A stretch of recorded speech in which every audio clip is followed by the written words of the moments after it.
The history of Guyana begins about 35,000 years ago with the arrival of humans coming from Eurasia. These migrants became the Carib and Arawak tribes, who met Alonso de Ojeda's first expedition from Spain in 1499 at the Essequibo River. In the ensuing colonial era, Guyana's government was defined by the successive policies of Spanish, French, Dutch, and British settlers. During the colonial period, Guyana's economy was focused on plantation agriculture, which initially depended on slave labor. Guyana saw major slave rebellions in 1763 and again in 1823. Great Britain passed the Slavery Abolition Act in British Parliament that abolished slavery in most British colonies, freeing more than 800,000 enslaved Africans in the Caribbean and South Africa as well as a small number in Canada. It received Royal Assent on August 28, 1833, and took effect on August 1, 1834. Thus, in the immediate period following this historical law, slavery was ended in British Guiana. To address the labor shortage, plantations began to contract indentured workers mainly from India. Eventually, these Indians joined forces with the Afro-Guyanese descendants of slaves to demand equal rights in government and society, demands underscored by the 1905 Ruimveldt Riots. Eventually, after the Second World War, the British Empire pursued policy decolonization of its overseas territories and independence was granted to British Guiana on May 26, 1966. Following independence, Forbes Burnham rose to power, quickly becoming an authoritarian leader pledging to bring socialism to Guyana.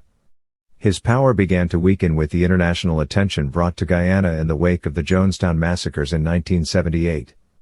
After his unexpected death in 1985, power was peacefully transferred to Desmond Ojeda, who implemented some democratic reforms before being voted out in 1992. Pre-colonial Guyana and first contacts. The first people to reach Guyana made their way from Asia, perhaps as far back as 35,000 years ago. These first inhabitants were nomads who slowly migrated south into Central and South America. At the time of Christopher Columbus's voyages, Guyana's inhabitants were divided into two groups, the Arawak along the coast and the Carib in the interior. One of the legacies of the indigenous peoples was the word Guyana, often used to describe the region encompassing modern Guyana as well as Suriname and French Guiana. The word, which means land of waters, is appropriate considering the area's multitude of rivers and streams. Historians speculate that the Arawaks and Caribs originated in the South American hinterland and migrated northward, first to the present-day Guianas and then to the Caribbean islands. The Arawak, mainly cultivators, hunters, and fishermen, migrated to the Caribbean islands before the Carib and settled throughout the region. The tranquility of Arawak society was disrupted by the arrival of the bellicose Carib from the South American interior. The warlike behavior of the Carib and their violent migration north made an impact. By the end of the 15th century, the Carib had displaced the Arawak throughout the islands of the Lesser Antilles. The Carib settlement of the Lesser Antilles also affected Guyana's future development. The Spanish explorers and settlers who came after Columbus found that the Arawak proved easier to conquer than the Carib, who fought hard to maintain their independence. This fierce resistance, along with a lack of gold in the Lesser Antilles, contributed to the Spanish emphasis on conquest and settlement of the Greater Antilles and the mainland. Only a weak Spanish effort was made at consolidating Spain's authority in the Lesser Antilles and the Guianas. Colonial Guyana. Early colonization.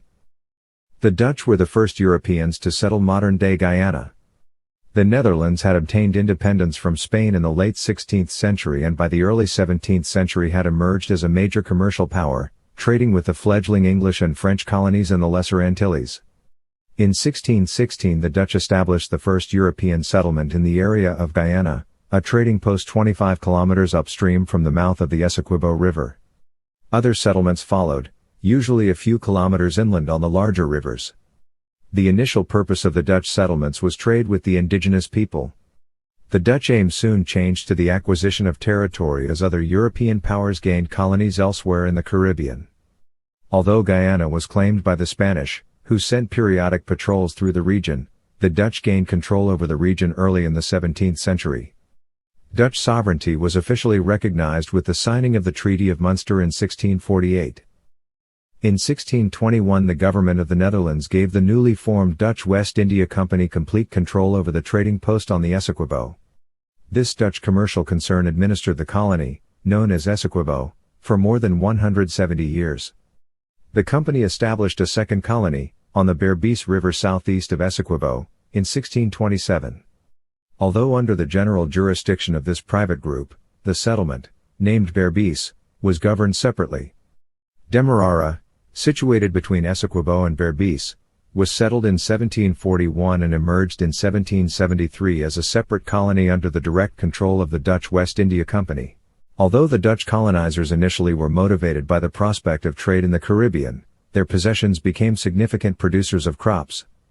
The growing importance of agriculture was indicated by the export of 15,000 kilograms of tobacco from Essequibo in 1623. But as the agricultural productivity of the Dutch colonies increased, a labor shortage emerged. The indigenous populations were poorly adapted for work on plantations, and many people died from diseases introduced by the Europeans. The Dutch West India Company turned to the importation of enslaved Africans, who rapidly became a key element in the colonial economy. By the 1660s, the enslaved population numbered about 2,500, the number of indigenous people was estimated at 50,000, most of whom had retreated into the vast hinterland. Although enslaved Africans were considered an essential element of the colonial economy, their working conditions were brutal. The mortality rate was high, and the dismal conditions led to more than half a dozen rebellions led by the enslaved Africans. The most famous uprising of the enslaved Africans, the Berbice Slave Uprising, began in February 1763. On two plantations on the Conhay River in Berbice, the enslaved Africans rebelled, taking control of the region. As plantation after plantation fell to the enslaved Africans, the European population fled. Eventually only half of the whites who had lived in the colony remained. Led by Coffee, the escaped enslaved Africans came to number about 3,000 and threatened European control over the Guianas. The rebels were defeated with the assistance of troops from neighboring European colonies like from the British, French, St. Eustatius and overseas from the Dutch Republic. The 1763 monument on Square of the Revolution in Georgetown, Guyana commemorates the uprising. Transition to British rule. Eager to attract more settlers, in 1746 the Dutch authorities opened the area near the Demerara River to British immigrants. British plantation owners in the Lesser Antilles had been plagued by poor soil and erosion, and many were lured to the Dutch colonies by richer soils and the promise of land ownership. The influx of British citizens was so great that by 1760 the English constituted a majority of the European population of Demerara. By 1786 the internal affairs of this Dutch colony were effectively under British control, though two-thirds of the plantation owners were still Dutch. As economic growth accelerated in Demerara and Essequibo, strains began to appear in the relations between the planters and the Dutch West India Company. Administrative reforms during the early 1770s had greatly increased the cost of government. The company periodically sought to raise taxes to cover these expenditures and thereby provoke the resistance of the planters. In 1781 a war broke out between the Netherlands and Britain, which resulted in the British occupation of Berbice, Essequibo, and Demerara. Some months later, France, allied with the Netherlands, seized control of the colonies. The French governed for 2 years, during which they constructed a new town, Longchamps, at the mouth of the Demerara River. When the Dutch regained power in 1784, they moved their colonial capital to Longchamps, which they renamed Stabroek. The capital was in 1812 renamed Georgetown by the British. The return of Dutch rule reignited conflict between the planters of Essequibo and Demerara and the Dutch West India Company. Disturbed by plans for an increase in the slave tax and a reduction in their representation on the colony's judicial and policy councils, the colonists petitioned the Dutch government to consider their grievances.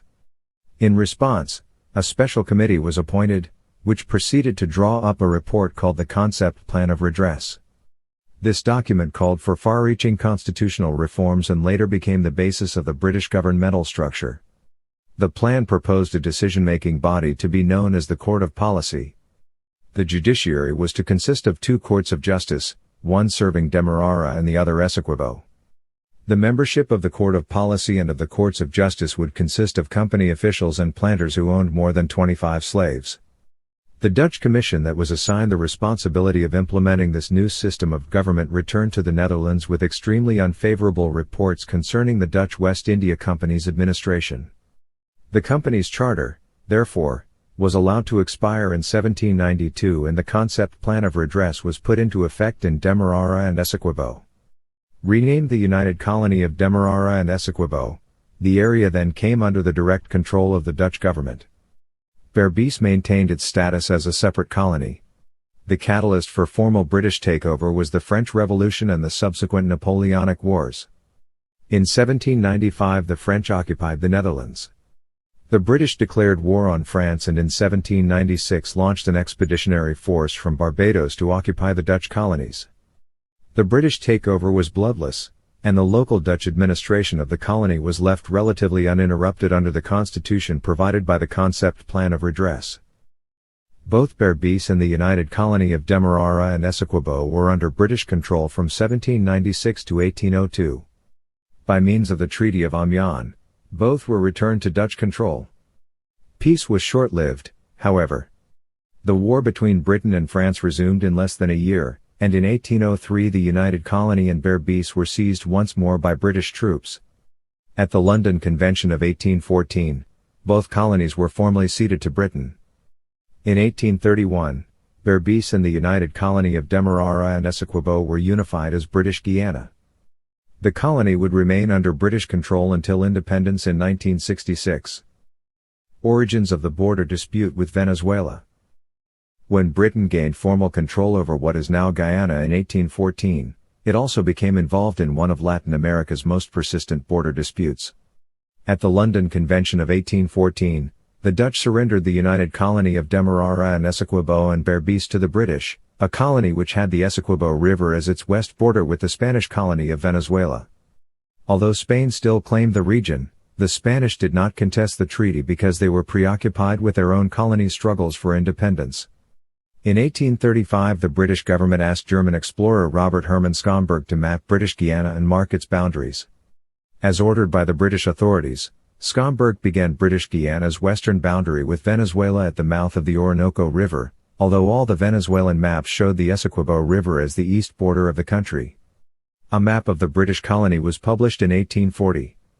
Venezuela protested, claiming the entire area west of the Essequibo River. Negotiations between Britain and Venezuela over the boundary began, but the two nations could reach no compromise. In 1850 both agreed not to occupy the disputed zone.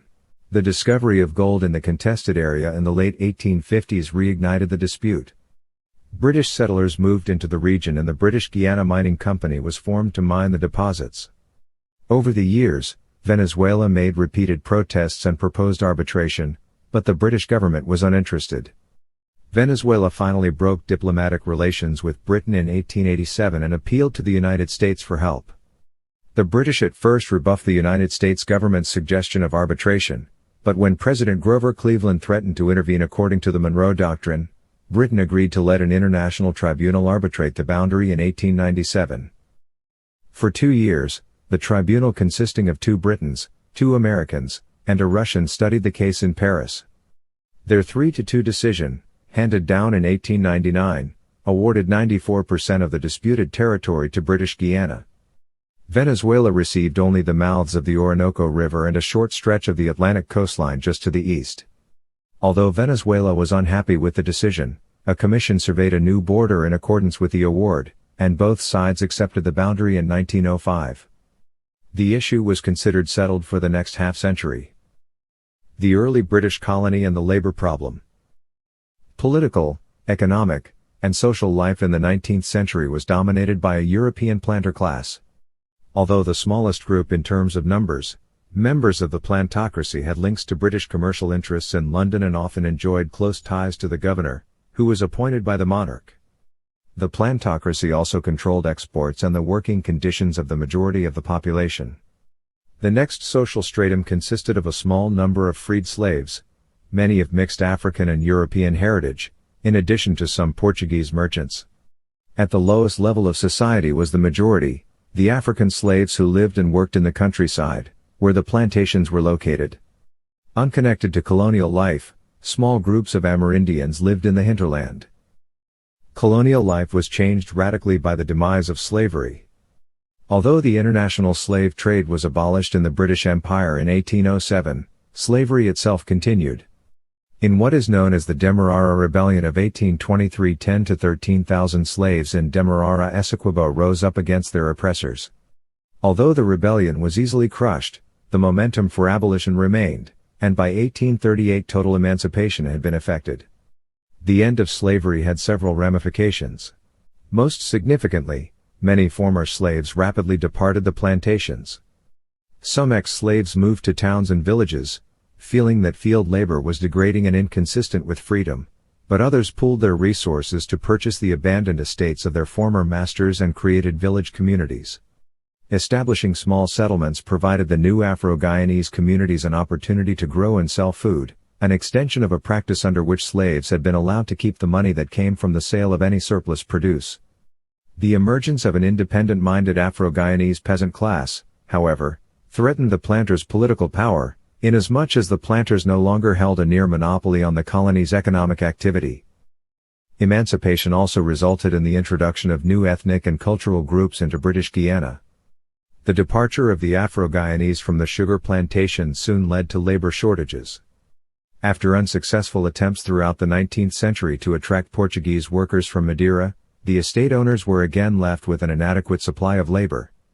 Portuguese Guyanese had not taken to plantation work and soon moved into other parts of the economy, especially retail business, where they became competitors with the new Afro-Guyanese middle class. Some 14,000 Chinese came to the colony between 1853 and 1912. Like their Portuguese predecessors, the Chinese Guyanese forsook the plantations for the retail trades and soon became assimilated into Guyanese society. Concerned about the plantation's shrinking labor pool and the potential decline of the sugar sector, British authorities, like their counterparts in Dutch Guiana, began to contract for the services of poorly paid indentured workers from India. The East Indians, as this group was known locally, signed on for a certain number of years, after which, in theory, they would return to India with their savings from working in the sugar fields. The introduction of indentured East Indian workers alleviated the labor shortage and added another group to Guyana's ethnic mix. A majority of the Indo-Guyanese workers had their origins in eastern Uttar Pradesh, with a smaller amount coming from Tamil and Telugu-speaking areas in southern India. A small minority of these workers came from other areas such as Bengal, Punjab, and Gujarat. Political and social awakenings. 19th century British Guiana. The constitution of the British colony favored the white and South Asian planters. Planter political power was based in the Court of Policy and the two courts of justice, established in the late 18th century under Dutch rule. The Court of Policy had both legislative and administrative functions and was composed of the governor, 3 colonial officials, and 4 colonists, with the governor presiding. The courts of justice resolved judicial matters, such as licensing and civil service appointments, which were brought before them by petition. The Court of Policy and the Courts of Justice, controlled by the plantation owners, constituted the center of power in British Guiana. The colonists who sat on the Court of Policy and the Courts of Justice were appointed by the governor from a list of nominees submitted by 2 electoral colleges. In turn, the 7 members of each college of electors were elected for life by those planters possessing 25 or more slaves. Though their power was restricted to nominating colonists to fill vacancies on the 3 major governmental councils, these electoral colleges provided a setting for political agitation by the planters. Raising and dispersing revenue was the responsibility of the combined court, which included members of the Court of Policy and 6 additional financial representatives appointed by the College of Electors. In 1855 the combined court also assumed responsibility for setting the salaries of all government officials. This duty made the combined court a center of intrigues resulting in periodic clashes between the governor and the planters. Other Guyanese began to demand a more representative political system in the 19th century. By the late 1880s, pressure from the new Afro-Guyanese middle class was building for constitutional reform. In particular, there were calls to convert the Court of Policy into an assembly with 10 elected members, to ease voter qualifications, and to abolish the College of Electors. Reforms were resisted by the planters, led by Henry K. Davson, owner of a large plantation. In London the planters had allies in the West India Committee and also in the West India Association of Glasgow, both presided over by proprietors with major interests in British Guiana. Constitutional revisions in 1891 incorporated some of the changes demanded by the reformers. The planters lost political influence with the abolition of the College of Electors and the relaxation of voter qualification. At the same time, the Court of Policy was enlarged to 16 members. 8 of these were to be elected members whose power would be balanced by that of 8 appointed members. The combined court also continued, consisting, as previously, of the Court of Policy and 6 financial representatives who were now elected. To ensure that there would be no shift of power to elected officials, the governor remained the head of the Court of Policy. The executive duties of the Court of Policy were transferred to a new executive council, which the governor and planters dominated. The 1891 revisions were a great disappointment to the colony's reformers. As a result of the 1892 elections, the membership of the new combined court was almost identical to that of the previous one. The next 3 decades saw additional, although minor, political changes. In 1897 the secret ballot was introduced. A reform in 1909 expanded the limited British Guiana electorate, and for the first time, Afro-Guyanese constituted a majority of the eligible voters. Political changes were accompanied by social change and jockeying by various ethnic groups for increased power. The British and Dutch planters refused to accept the Portuguese as equals and sought to maintain their status as aliens with no rights in the colony, especially voting rights. The political tensions led the Portuguese to establish the Reform Association. After the anti-Portuguese riots of 1898, the Portuguese recognized the need to work with other disenfranchised elements of Guyanese society, in particular the Afro-Guyanese. By around the start of the 20th century, organizations including the Reform Association and the Reform Club began to demand greater participation in the colony's affairs. These organizations were largely the instruments of a small but articulate emerging middle class. Although the new middle class sympathized with the working class, the middle class political groups were hardly representative of a national political or social movement. Indeed, working class grievances were usually expressed in the form of riots. Political and social changes in the early 20th century. 1905 Ruimveldt Riots rocked British Guiana. The severity of these outbursts reflected the workers' widespread dissatisfaction with their standard of living. The uprising began in late November 1905 when the Georgetown stevedores went on strike, demanding higher wages. The strike grew confrontational, and other workers struck in sympathy, creating the country's first urban-rural worker alliance. On November 30th, crowds of people took to the streets of Georgetown, and by December 1, 1905, now referred to as Black Friday, the situation had spun out of control. At the plantation Ruimveldt, close to Georgetown, a large crowd of porters refused to disperse when ordered to do so by a police patrol and a detachment of artillery. The colonial authorities opened fire, and 4 workers were seriously injured. Word of the shooting spread rapidly throughout Georgetown and hostile crowds began roaming the city, taking over a number of buildings. By the end of the day, 7 people were dead and 17 badly injured. In a panic, the British administration called for help. Britain sent troops, who finally quelled the uprising.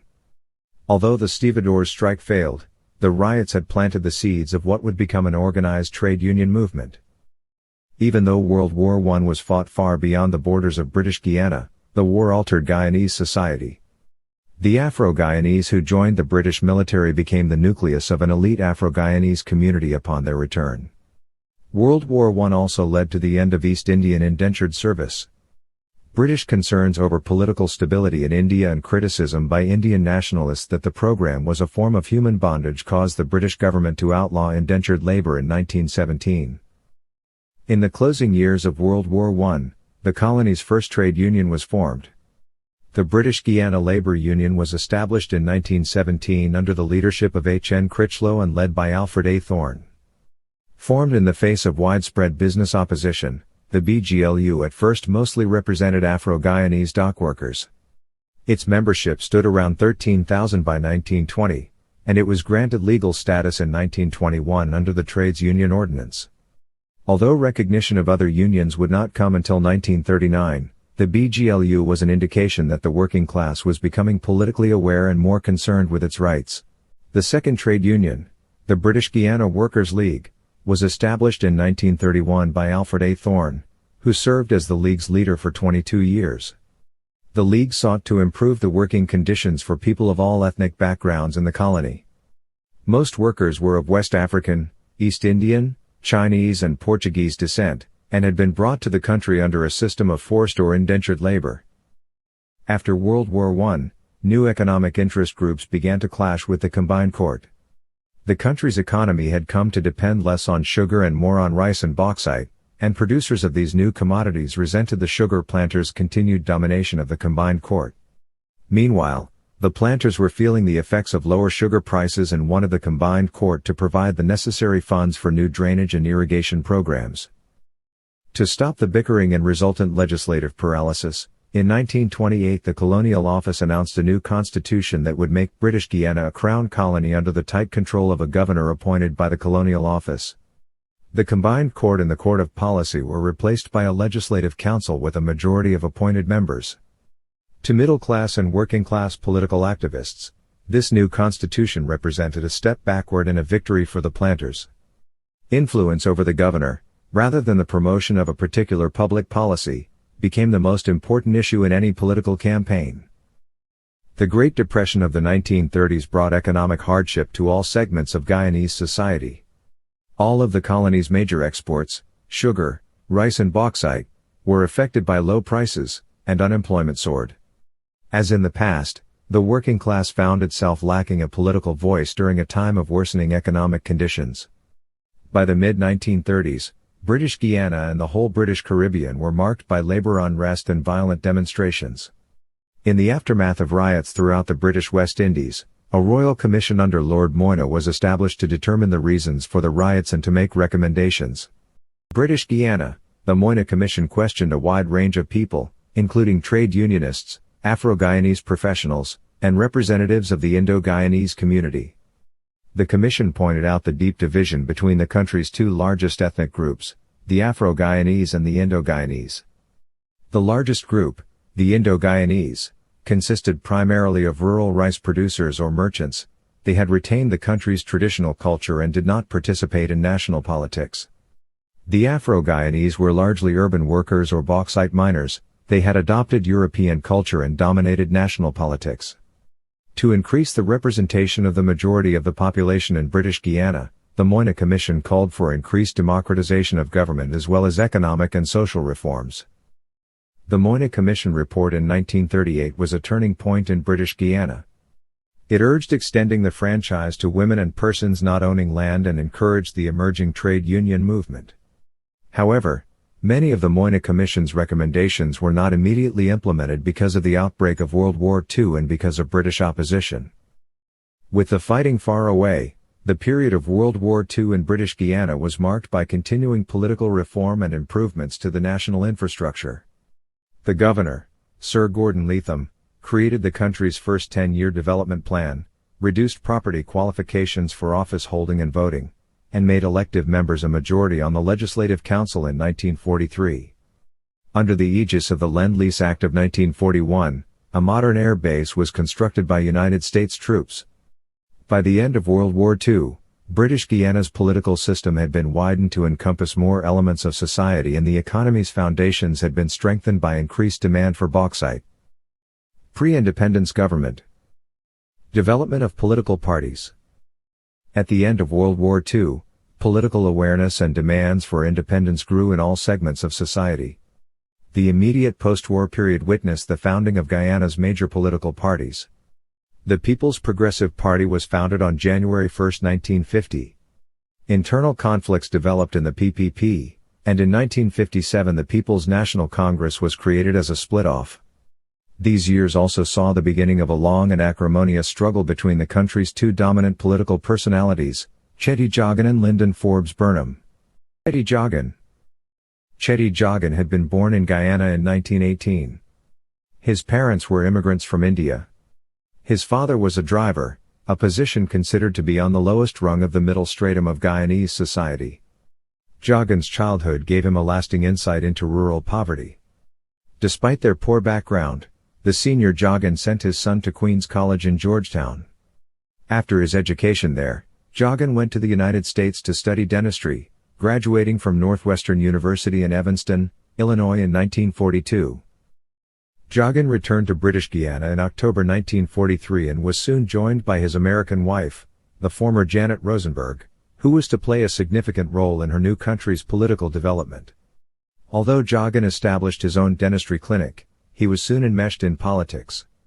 After a number of unsuccessful forays into Guyana's political life, Jagan became treasurer of the Manpower Citizens Association in 1945. The MPCA represented the colony's sugar workers, many of whom were Indo-Guyanese. Jagan's tenure was brief, as he clashed repeatedly with the more moderate union leadership over policy issues. Despite his departure from the MPCA a year after joining, the position allowed Jagan to meet other union leaders in British Guiana and throughout the English-speaking Caribbean. Lyndon Forbes Sampson Burnham. Born in 1923, Forbes Burnham was the sole son in a family that had 3 children. His father was headmaster of Kitty Methodist Primary School, which was located just outside Georgetown. As part of the colony's educated class, young Burnham was exposed to political viewpoints at an early age.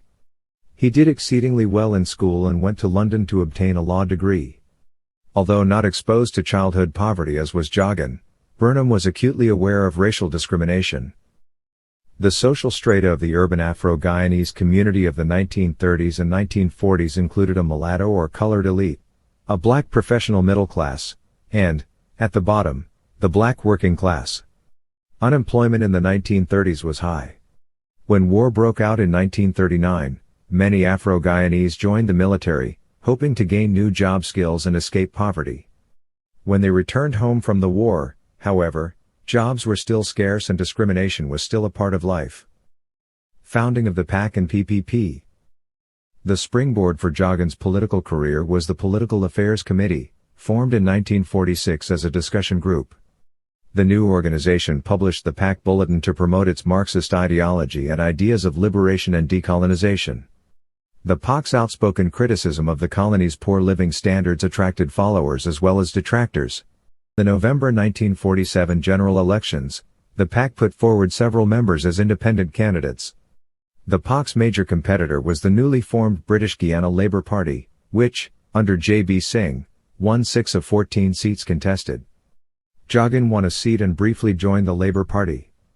But he had difficulties with his new party's centre-right ideology and soon left its ranks. The Labour Party's support of the policies of the British governor and its inability to create a grassroots base gradually stripped it of liberal supporters throughout the country.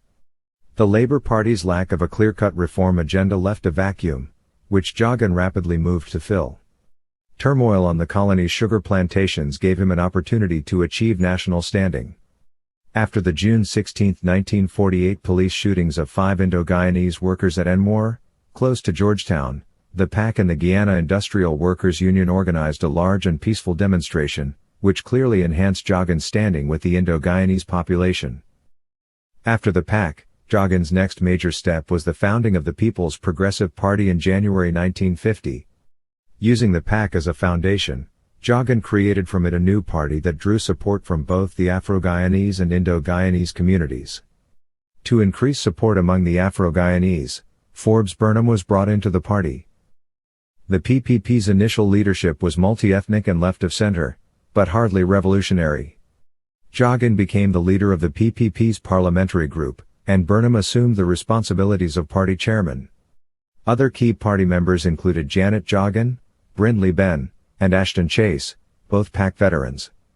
The new party's first victory came in the 1950 municipal elections, in which Janet Jagan won a seat. Chetty Jagan and Burnham failed to win seats, but Burnham's campaign made a favorable impression on many Afro-Guyanese citizens. From its first victory in the 1950 municipal election, the PPP gathered momentum. However, the party's often strident anti-capitalist and socialist message made the British government uneasy. Colonial officials showed their displeasure with the PPP in 1952 when, on a regional tour, the Jagans were designated prohibited immigrants in Trinidad and Grenada. A British commission in 1950 recommended universal adult suffrage and the adoption of a ministerial system for British Guiana. The commission also recommended that power be concentrated in the executive branch, that is, the office of the governor. These reforms presented British Guiana's parties with an opportunity to participate in national elections and form a government, but maintained power in the hands of the British-appointed chief executive. This arrangement rankled the PPP, which saw it as an attempt to curtail the party's political power. The first PPP government. Once the new constitution was adopted, elections were set for 1953. The PPP's coalition of lower-class Afro-Guyanese and rural Indo-Guyanese workers, together with elements of both ethnic groups' middle sectors, made for a formidable constituency. Conservatives branded the PPP as communist, but the party campaigned on a center-left platform and appealed to a growing nationalism.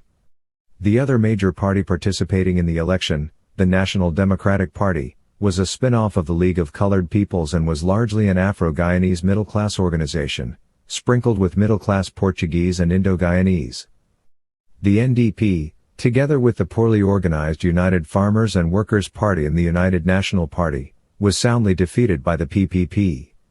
Final results gave the PPP 18 of 24 seats compared with the NDP's 2 seats and 4 seats for independents. The PPP's first administration was brief. The legislature opened on May 30, 1953. Already suspicious of Jogan and the PPP's radicalism, conservative forces in the business community were further distressed by the new administration's program of expanding the role of the state in the economy and society. The PPP also sought to implement its reform program at a rapid pace, which brought the party into confrontation with the governor and with high-ranking civil servants who preferred more gradual change. The issue of civil service appointments also threatened the PPP, in this case from within. Following the 1953 victory, these appointments became an issue between the predominantly Indo-Guyanese supporters of Jogan and the largely Afro-Guyanese backers of Burnham. Burnham threatened to split the party if he were not made sole leader of the PPP. A compromise was reached by which members of what had become Burnham's faction received ministerial appointments. The PPP's introduction of the Labor Relations Act provoked a confrontation with the British. This law ostensibly was aimed at reducing intra-union rivalries, but would have favored the Givu, which was closely aligned with the ruling party. The opposition charged that the PPP was seeking to gain control over the colony's economic and social life and was moving to stifle the opposition. The day the act was introduced to the legislature, the Givu went on strike in support of the proposed law. The British government interpreted this intermingling of party politics and labor unionism as a direct challenge to the constitution and the authority of the governor. The day after the act was passed, on October 9, 1953, London suspended the colony's constitution and, under pretext of quelling disturbances, sent in troops. The interim government. Following the suspension of the constitution, British Guiana was governed by an interim administration consisting of a small group of conservative politicians, businessmen, and civil servants that lasted until 1957. Order in the colonial government masked a growing rift in the country's main political party as the personal conflict between the PPP's Jogan and Burnham widened into a bitter dispute. In 1955, Jogan and Burnham formed rival wings of the PPP. Support for each leader was largely, but not totally, along ethnic lines. J. P. Lakmanzing, a leading Indo-Guyanese and head of the Givu, supported Burnham, whereas Jogan retained the loyalty of a number of leading Afro-Guyanese radicals, such as Sidney King. Burnham's wing of the PPP moved to the right, leaving Jogan's wing on the left, where he was regarded with considerable apprehension by Western governments and the colony's conservative business groups. The second PPP government. The 1957 elections held under a new constitution demonstrated the extent of the growing ethnic division within the Guyanese electorate. The revised constitution provided limited self-government, primarily through the Legislative Council. Of the council's 24 delegates, 15 were elected, 6 were nominated, and the remaining 3 were to be ex officio members from the interim administration. The two wings of the PPP launched vigorous campaigns, each attempting to prove that it was the legitimate heir to the original party. Despite denials of such motivation, both factions made a strong appeal to their respective ethnic constituencies. The 1957 elections were convincingly won by Jogan's PPP faction. Although his group had a secure parliamentary majority, its support was drawn more and more from the Indo-Guyanese community. The faction's main planks were increasingly identified as Indo-Guyanese: more rice land, improved union representation in the sugar industry, and improved business opportunities and more government posts for Indo-Guyanese. Jagan's veto of British Guiana's participation in the West Indies Federation resulted in the complete loss of Afro-Guyanese support. In the late 1950s, the British Caribbean colonies had been actively negotiating establishment of a West Indies Federation. The PPP had pledged to work for the eventual political union of British Guiana with the Caribbean territories. The Indo-Guyanese, who constituted a majority in Guyana, were apprehensive of becoming part of a federation in which they would be outnumbered by people of African descent.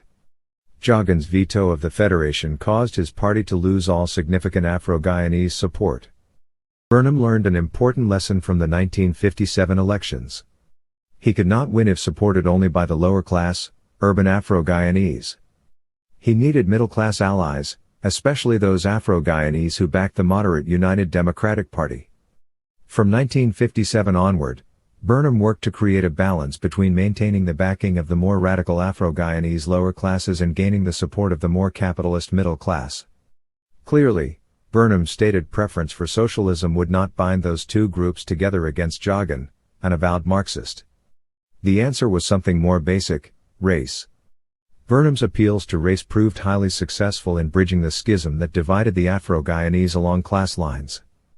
This strategy convinced the powerful Afro-Guyanese middle class to accept a leader who was more of a radical than they would have preferred to support. At the same time, it neutralized the objections of the black working class to entering an alliance with those representing the more moderate interests of the middle classes. Burnham's move toward the right was accomplished with the merger of his PPP faction and the United Democratic Party into a new organization, the People's National Congress. Following the 1957 elections, Jagan rapidly consolidated his hold on the Indo-Guyanese community. Though candid in expressing his admiration for Joseph Stalin, Mao Zedong, and, later, Fidel Castro Ruz, Jagan in power asserted that the PPP's Marxist-Leninist principles must be adapted to Guyana's own particular circumstances. Jagan advocated nationalization of foreign holdings, especially in the sugar industry. British fears of a communist takeover, however, caused the British governor to hold Jagan's more radical policy initiatives in check. PPP re-election and debacle. The 1961 elections were a bitter contest between the PPP, the PNC, and the United Force, a conservative party representing big business, the Roman Catholic Church, and Amerindian, Chinese, and Portuguese voters. These elections were held under yet another new constitution that marked a return to the degree of self-government that existed briefly in 1953. It introduced a bicameral system boasting a wholly elected 35-member legislative assembly and a 13-member Senate to be appointed by the governor. The post of prime minister was created and was to be filled by the majority party in the legislative assembly. With the strong support of the Indo-Guyanese population, the PPP again won by a substantial margin, gaining 20 seats in the Legislative Assembly, compared to 11 seats for the PNC and 4 for the UF. Jagan was named Prime Minister. Jagan's administration became increasingly friendly with communist and leftist regimes. For instance, Jagan refused to observe the United States embargo on communist Cuba. After discussions between Jagan and Cuban revolutionary Ernesto Che Guevara in 1960 and 1961, Cuba offered British Guiana loans and equipment. In addition, the Jagan administration signed trade agreements with Hungary and the German Democratic Republic. From 1961 to 1964, Jagan was confronted with a destabilization campaign conducted by the PNC and UF. In addition to domestic opponents of Jagan, an important role was played by the American Institute for Free Labor Development, which was alleged to be a front for the CIA. Various reports say that IFLD, with a budget of $800,000, maintained anti-Jagan labor leaders on its payroll, as well as an IFLD-trained staff of 11 activists who were assigned to organize riots and destabilize the Jagan government. Riots and demonstrations against the PPP administration were frequent, and during disturbances in 1962 and 1963 mobs destroyed part of Georgetown, doing $40 million in damage. To counter the MPCA with its link to Burnham, the PPP formed the Guyana Agricultural Workers Union. This new union's political mandate was to organize the Indo-Guyanese sugarcane field workers. The MPCA immediately responded with a one-day strike to emphasize its continued control over the sugar workers. The PPP government responded to the strike in March 1964 by publishing a new labor relations bill almost identical to the 1953 legislation that had resulted in British intervention. Regarded as a power play for control over a key labor sector, introduction of the proposed law prompted protests and rallies throughout the capital. Riots broke out on April 5. They were followed on April 18 by a general strike. By May 9, the governor was compelled to declare a state of emergency. Nevertheless, the strike and violence continued until July 7, when the labor relations bill was allowed to lapse without being enacted. To bring an end to the disorder, the government agreed to consult with union representatives before introducing similar bills. These disturbances exacerbated tension and animosity between the two major ethnic communities and made a reconciliation between Jagan and Burnham an impossibility. Jagan's term had not yet ended when another round of labor unrest rocked the colony. The pro-PPP Givu, which had become an umbrella group of all labor organizations, called on sugar workers to strike in January 1964. To dramatize their case, Jagan led a march by sugar workers from the interior to Georgetown. This demonstration ignited outbursts of violence that soon escalated beyond the control of the authorities. On May 22, the governor finally declared another state of emergency. The situation continued to worsen, and in June the governor assumed full powers, rushed in British troops to restore order, and proclaimed a moratorium on all political activity. By the end of the turmoil, 160 people were dead and more than 1,000 homes had been destroyed. In an effort to quell the turmoil, the country's political parties asked the British government to modify the constitution to provide for more proportional representation. The colonial secretary proposed a 53-member unicameral legislature. Despite opposition from the ruling PPP, all reforms were implemented and new elections set for October 1964. As Jagan feared, the PPP lost the general elections of 1964. The politics of a Panjat, Hindi for vote for your own kind, were becoming entrenched in Guyana. The PPP won 46% of the vote and 24 seats, which made it the largest single party but short of an overall majority. However, the PNC, which won 40% of the vote and 22 seats, and the UF, which won 11% of the vote and 7 seats, formed a coalition.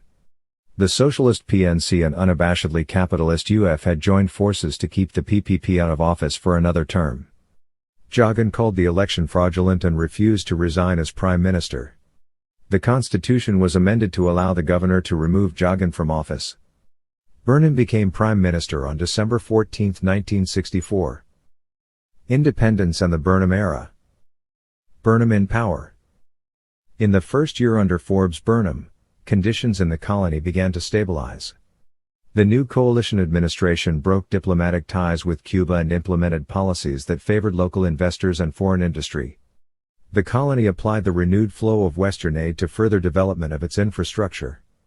A constitutional conference was held in London. The conference set May 26, 1966 as the date for the colony's independence. By the time independence was achieved, the country was enjoying economic growth and relative domestic peace. The newly independent Guyana at first sought to improve relations with its neighbors. For instance, in December 1965 the country had become a charter member of the Caribbean Free Trade Association. Relations with Venezuela were not so placid, however. In 1962 Venezuela had announced that it was rejecting the 1899 boundary and would renew its claim to all of Guyana west of the Essequibo River. In 1966, Venezuela seized the Guyanese half of Angcoco Island, in the Cuyuni River, and 2 years later claimed a strip of sea along Guyana's western coast. Another challenge to the newly independent government came at the beginning of January 1969, with the Rupununi Uprising.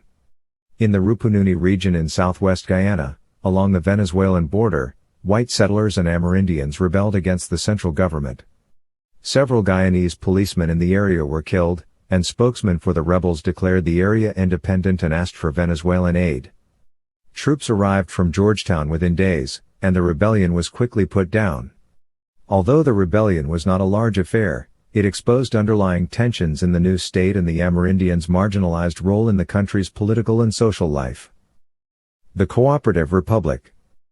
The 1968 elections allowed the PNC to rule without the UF. The PNC won 30 seats, the PPP 19 seats, and the UF 4 seats.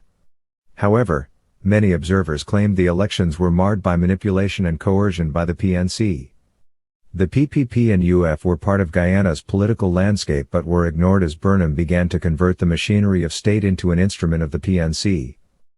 After the 1968 elections, Burnham's policies became more leftist as he announced he would lead Guyana to socialism. He consolidated his dominance of domestic policies through gerrymandering, manipulation of the balloting process, and politicalization of the civil service. A few Indo-Guyanese were co-opted into the PNC, but the ruling party was unquestionably the embodiment of the Afro-Guyanese political will. Although the Afro-Guyanese middle class was uneasy with Burnham's leftist leanings, the PNC remained a shield against Indo-Guyanese dominance. The support of the Afro-Guyanese community allowed the PNC to bring the economy under control and to begin organizing the country into cooperatives. On February 23, 1970, Guyana declared itself a cooperative republic and cut all ties to the British monarchy. The Governor-General was replaced as head of state by a ceremonial president. Relations with Cuba were improved, and Guyana became a force in the non-aligned movement. In August 1972, Burnham hosted the Conference of Foreign Ministers of Non-Aligned Countries in Georgetown. He used this opportunity to address the evils of imperialism and the need to support African liberation movements in southern Africa. Burnham also let Cuban troops use Guyana as a transit point on their way to the war in Angola in the mid-1970s. In the early 1970s, electoral fraud became blatant in Guyana. PNC victories always included overseas voters, who consistently and overwhelmingly voted for the ruling party. The police and military intimidated the Indo-Guyanese. The army was accused of tampering with ballot boxes. Considered a low point in the democratic process, the 1973 elections were followed by an amendment to the Constitution that abolished legal appeals to the Privy Council in London. After consolidating power on the legal and electoral fronts, Burnham turned to mobilizing the masses for what was to be Guyana's cultural revolution. A program of national service was introduced that placed an emphasis on self-reliance, loosely defined as Guyana's population feeding, clothing, and housing itself without outside help. Government authoritarianism increased in 1974 when Burnham advanced the paramountcy of the party. All organs of the state would be considered agencies of the ruling PNC and subject to its control. The state and the PNC became interchangeable. PNC objectives were now public policy. Burnham's consolidation of power in Guyana was not total. Opposition groups were tolerated within limits. For instance, in 1973 the Working People's Alliance was founded. Opposed to Burnham's authoritarianism, the WPA was a multi-ethnic combination of politicians and intellectuals that advocated racial harmony, free elections, and democratic socialism. Although the WPA did not become an official political party until 1979, it evolved as an alternative to Burnham's PNC and Jagan's PPP. Jagan's political career continued to decline in the 1970s. Outmaneuvered on the parliamentary front, the PPP leader tried another tactic. In April 1975, the PPP ended its boycott of parliament with Jagan stating that the PPP's policy would change from non-cooperation and civil resistance to critical support of the Burnham regime. Soon after, Jagan appeared on the same platform with Prime Minister Burnham at the celebration of 10 years of Guyanese independence, on May 26, 1976. Despite Jagan's conciliatory move, Burnham had no intention of sharing powers and continued to secure his position. When overtures intended to bring about new elections and PPP participation in the government were brushed aside, the largely Indo-Guyanese sugar workforce went on a bitter strike. The strike was broken, and sugar production declined steeply from 1976 to 1977. The PNC postponed the 1978 elections, opting instead for a referendum to be held in July 1978, proposing to keep the incumbent assembly in power. The July 1978 national referendum was poorly received. Although the PNC government proudly proclaimed that 71% of eligible voters participated and that 97% approved the referendum, other estimates put turnout at 10 to 14%. The low turnout was caused in large part by a boycott led by the PPP, WPA, and other opposition forces. The Jonestown massacre. Burnham's control over Guyana began to weaken when the Jonestown massacre brought unwanted international attention. In the 1970s, Jim Jones, leader of the People's Temple of Christ, moved more than 1,000 of his followers from San Francisco to form Jonestown, a utopian agricultural community near Port Kaituma in western Guyana. The People's Temple of Christ was regarded by members of the Guyanese government as a model agricultural community that shared its vision of settling the hinterland and its view of cooperative socialism. The fact that the People's Temple was well equipped with openly flaunted weapons hinted that the community had the approval of members of the PNC's inner circle. Complaints of abuse by leaders of the cult prompted United States Congressman Leo Ryan to fly to Guyana to investigate. The San Francisco area representative was shot and killed by members of the People's Temple as he was boarding an airplane in Port Kaituma to return to Georgetown. Fearing further publicity, Jones and more than 900 of his followers died in a massive communal murder and suicide. The November 1978 Jonestown massacre suddenly put the Burnham government under intense foreign scrutiny, especially from the United States. Investigations into the massacre led to allegations that the Guyanese government had links to the fanatical cult. Burnham's last years. Although the bloody memory of Jonestown faded, Guyanese politics experienced a violent year in 1979. Some of this violence was directed against the WPA, which had emerged as a vocal critic of the state and of Burnham in particular. One of the party's leaders, Walter Rodney, and several professors at the University of Guyana were arrested on arson charges. The professors were soon released, and Rodney was granted bail. WPA leaders then organized the alliance into Guyana's most vocal opposition party. As 1979 wore on, the level of violence continued to escalate. In October, Minister of Education Vincent Tika was mysteriously shot to death. The following year, Rodney was killed by a car bomb. The PNC government quickly accused Rodney of being a terrorist who had died at the hands of his own bomb and charged his brother Donald with being an accomplice. Later investigation implicated the Guyanese government, however. Rodney was a well-known leftist, and the circumstances of his death damaged Burnham's image with many leaders and intellectuals in less developed countries who earlier had been willing to overlook the authoritarian nature of his government. A new constitution was promulgated in 1980. The old ceremonial post of president was abolished, and the head of government became the executive president, chosen, as the former position of prime minister had been, by the majority party in the National Assembly. Burnham automatically became Guyana's first executive president and promised elections later in the year. In elections held on December 15, 1980, the PNC claimed 77% of the vote and 41 seats of the popularly elected seats, plus the 10 chosen by the regional councils. The PPP and UF won 10 and 2 seats, respectively. The WPA refused to participate in an electoral contest it regarded as fraudulent. Opposition claims of electoral fraud were upheld by a team of international observers headed by Britain's Lord Avebury.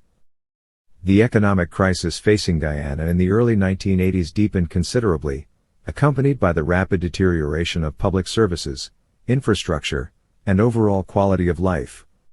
Blackouts occurred almost daily, and water services were increasingly unsatisfactory. The litany of Guyana's decline included shortages of rice and sugar, cooking oil, and kerosene. While the formal economy sank, the black market economy in Guyana thrived. In the midst of this turbulent period, Burnham underwent surgery for a throat ailment. On August 6, 1985, while in the care of Cuban doctors, Guyana's first and only leader since independence unexpectedly died. Ojeda to present. Despite concerns that the country was about to fall into a period of political instability, the transfer of power went smoothly. Vice President Desmond Ojeda became the new executive president and leader of the PNC.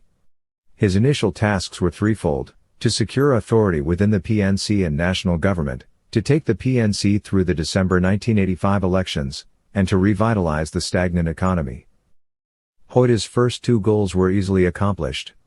The new leader took advantage of factionalism within the PNC to quietly consolidate his authority. The December 1985 elections gave the PNC 79% of the vote and 42 of the 53 directly elected seats. 8 of the remaining 11 seats went to the PPP, 2 went to the UF, and 1 to the WPA. Charging fraud, the opposition boycotted the December 1986 municipal elections. With no opponents, the PNC won all 91 seats in local government. Revitalizing the economy proved more difficult. As a first step, Ojeda gradually moved to embrace the private sector, recognizing that state control of the economy had failed. Ojeda's administration lifted all curbs on foreign activity and ownership in 1988. Although the Ojeda government did not completely abandon the authoritarianism of the Burnham regime, it did make certain political reforms. Ojeda abolished overseas voting and the provisions for widespread proxy and postal voting. Independent newspapers were given greater freedom, and political harassment abated considerably. Former U.S. President Jimmy Carter visited Guyana to lobby for the resumption of free elections, and on October 5, 1992, a new National Assembly and regional councils were elected in the first Guyanese election since 1964 to be internationally recognized as free and fair. Cheddi Jagan of the PPP was elected and sworn in as president on October 9, 1992, reversing the monopoly Afro-Guyanese traditionally had over Guyanese politics. The poll was marred by violence, however. A new International Monetary Fund structural adjustment program was introduced which led to an increase in the GDP whilst also eroding real incomes and hitting the middle classes hard. When President Jagan died of a heart attack in March 1997, Prime Minister Samuel Hines replaced him in accordance with constitutional provisions, with his widow Janet Jagan as Prime Minister. She was then elected president on 15 December 1997 for the PPP. Desmond Ojeda's PNC contested the results, however, resulting in strikes, riots and one death before a CARICOM mediating committee was brought in.